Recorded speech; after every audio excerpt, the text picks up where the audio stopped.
Good evening, everybody. I'm Rescue Rick, and thank you for joining me in my first episode of The Adventures of Rescue Rick.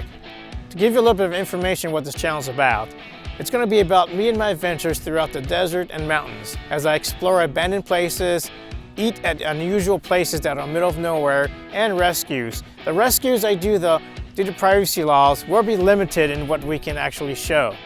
So to start out, let's start driving down this road and see what we can find.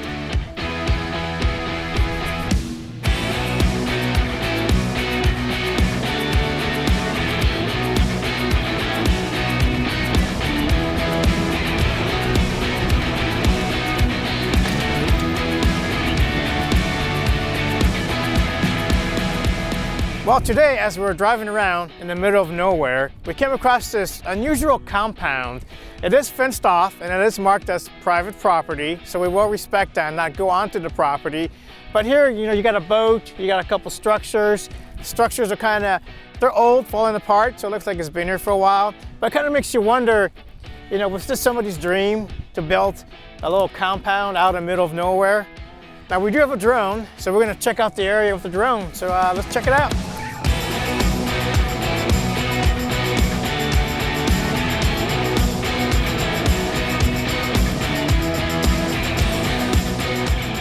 As we continue to walk the perimeter of the property, you can see there's a lot of debris. There's a couple of abandoned cars. There's even a basketball court over here towards the center of the property.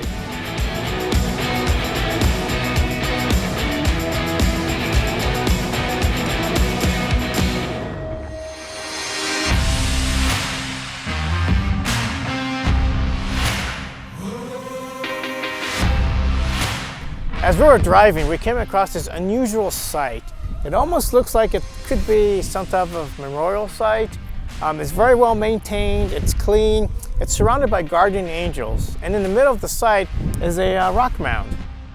And one thing that seems out of place is this knocked over mailbox and a pair of shoes.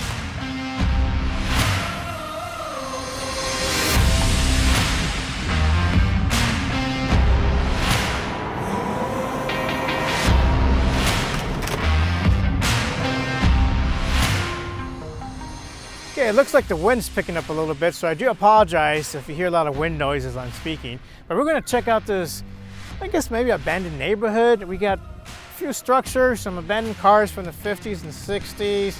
I've got an old water tank over there. Obviously, somebody did live here at one time. Now, this is kind of cool. Now, I'm no car expert, but this is probably maybe a 60s or 70 Dodge Coronet.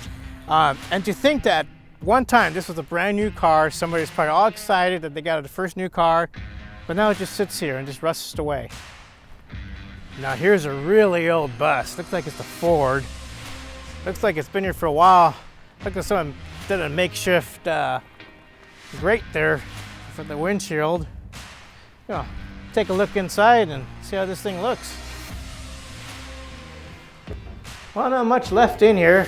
Looks like somebody made a makeshift bench, chair. All the original seats are gone. Here's the old lever to open and close the door. So I'm wondering if somebody tried to turn this into like a motorhome, an RV, because they got all the windows kind of shielded up, and maybe that's what they were trying to do, or maybe that's what it was. It was an old converted bus into a motorhome. Check out this old station wagon over here. Looks like it's pretty much intact still. I'm gonna see if this door will open up.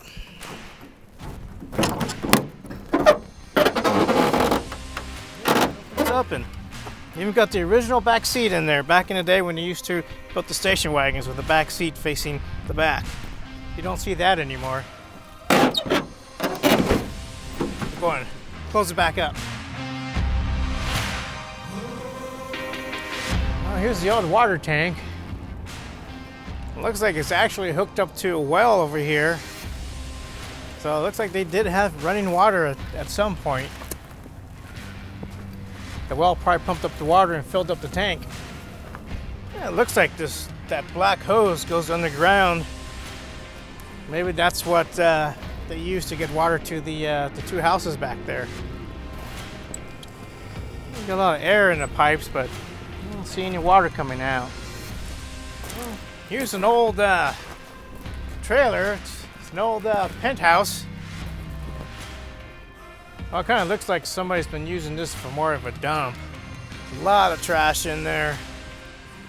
I'm not sure if somebody's been throwing their trash or it's when somebody actually lived here, but that's a lot of trash. There's a whole bottle with expiration date of, looks like 2014. This looks like an old burning pile, back when you could burn your trash. You can see all the old tin cans and glass, but you can see everything else that just burnt around it. So this must have been where they did all their dumping and burning. Got a couple piles over there.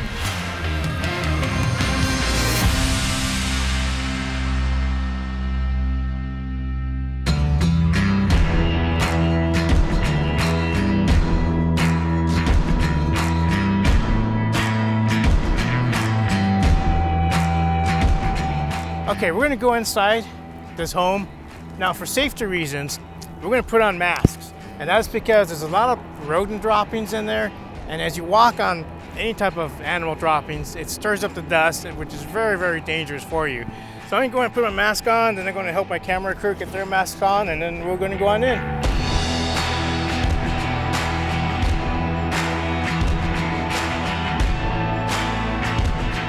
Okay, you may have trouble hearing me, but we all got our safety masks on and we're about to go inside the house. Let's check it out. I think there's gonna be a lot of birds in here. Okay, so all this here you see is all animal droppings. It might not be that safe to go in there, but we're gonna check it out and see.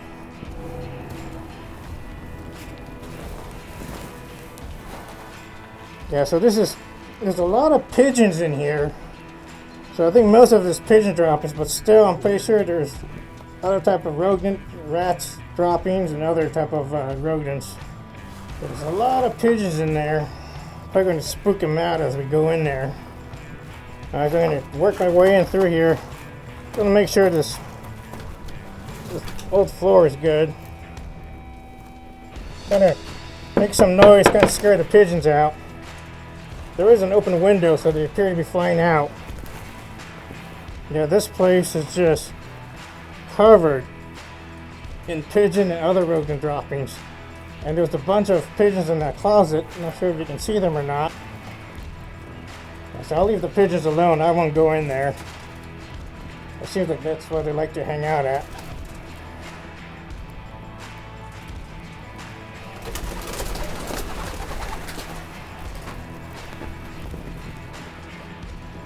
So at this point, I think we're going to go ahead and back out, since this is not much to see in here. We're going to back out and maybe check out one of the other houses. Another trailer we're going to check out real quick, see if there's anything inside. Still going to keep our masks on because don't know what kind of, rodent droppings. Again, I stress highly that rodent droppings are really bad. And once it becomes airborne, you can get a disease. So we're going to go check this out and see what's inside. This was not too bad. Don't see that much rodent droppings like we did in the other house. Gotta watch our footing because I'm not sure how strong this stuff is. Well, there's like 2 beds up there. A lot of clothing around.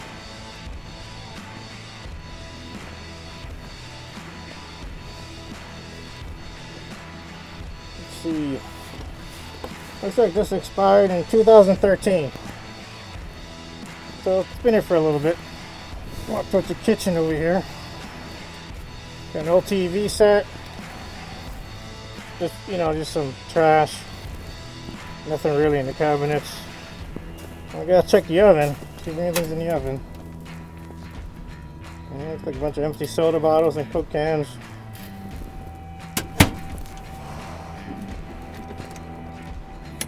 There's miscellaneous pens and pencils. Got some socks. This one isn't too bad, just a lot of old clothing. Let's check out one of the other ones. Go ahead and close this back up, put it back the way we found it. Alright, let's go. Looks like an old garage. There's the old garage door. Looks like it used to slide back and forth. I can go inside and see what's inside here. An old couch, got an old cook machine over there. Yeah, it looks like this was some type of a garage. There's some tools in here, an old alternator. Yeah, that's definitely an old school Coca-Cola vending machine. Let's see what kind of drinks they had on there. Oh, I got Mr. Pibb, Sprite, Sunkist, Cactus Cooler, Icy, and Coca-Cola. There's some old engine blocks in a crate. Alright, gonna head back outside and see if we can check one more house out. Alright, gonna check this one out.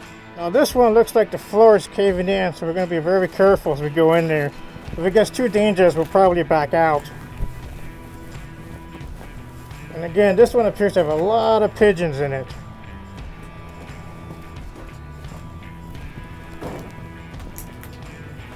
It looks like an old workshop area. Got some brake shoes. Got an old popcorn vending machine back there in the corner.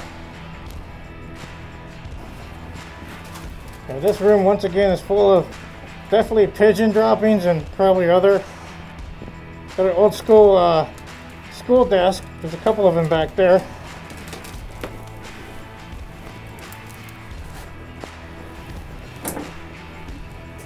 I can hear a lot of pigeons above us. So we may spook them here in a minute. We might get swarmed by pigeons. This is an old school desk.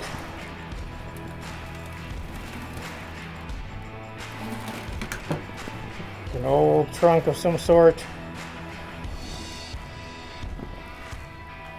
Gonna check back here and see if there's anything in here.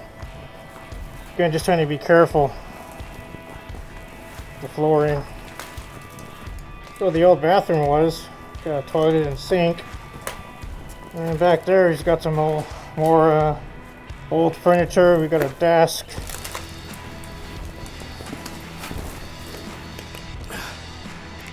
Now we can go ahead and myself and the camera crew are going to go and disinfect ourselves with some spray just in case we got any viruses or bacteria from all the animal droppings in there. Here's a not too bad shape Acura Legend. It's on blocks. The tags were good up till it's like 2014, which is interesting because a lot of the other things we found laying around in the buildings had a 2014 date on them. So it's possible maybe that's when the last time this place was habited by people, was in 2014.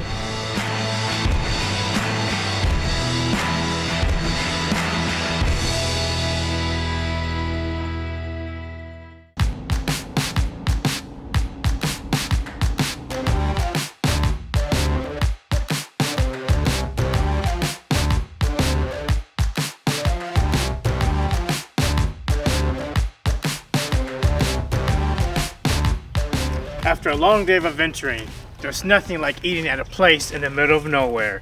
Just like Camacho's place. They've been here since 1946, in the middle of nowhere, and I've been coming here since 1986. Come on, let's go.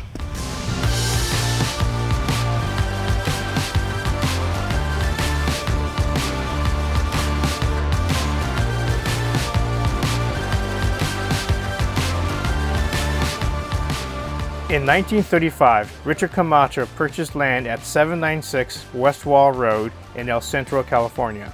He used scrap metals such as broken chunks of concrete, automobile frames, railroad ties, and the doors from a former El Centro railroad station to construct what would eventually become Camacho's Place and Cafe.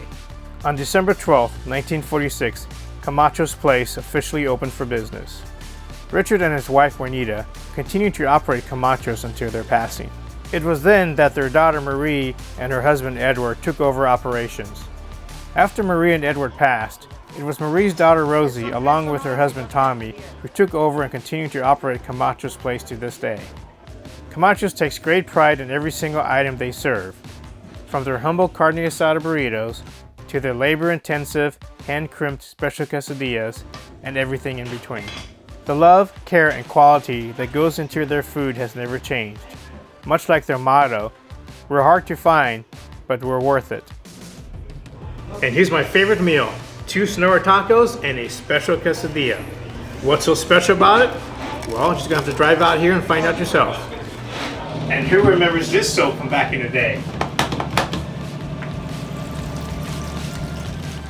This clock that runs backwards was a gift to Richard Camacho in 1950. The clock continues to run to this day. The El Centro Naval Air Facility is where the famous Blue Angels train every year. The pilots are known to come in and enjoy the delicious food that Camachos has to offer. People even fly in on their helicopters to eat at Camachos. Camachos also sells their own merchandise ranging from hats, shirts, and much more. They even still use one of the original cash registers from the early days of Camachos. And Camachos is the only place in town where the draft beer is a chilling 31 degrees. Now it's time for dessert. This is my favorite dessert. It's called a brenuela. Made from scratch, it's a deep fried tortilla with ice cream and honey on top.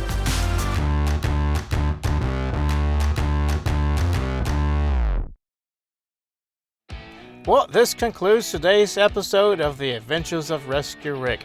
Thank you for watching, and please don't forget to like, subscribe, and leave comments below. I want to give a special thanks out to Camacho's Place for their great food. I've included a link below in the description, and also a special thanks to Show It Off Media for the filming and production of this video. I've also included a link below in the description. Again, thank you for watching, and please don't forget to like, subscribe, and hit that notification bell so you don't miss the next episode of The Adventures of Rescue Rick. See you in the next adventure.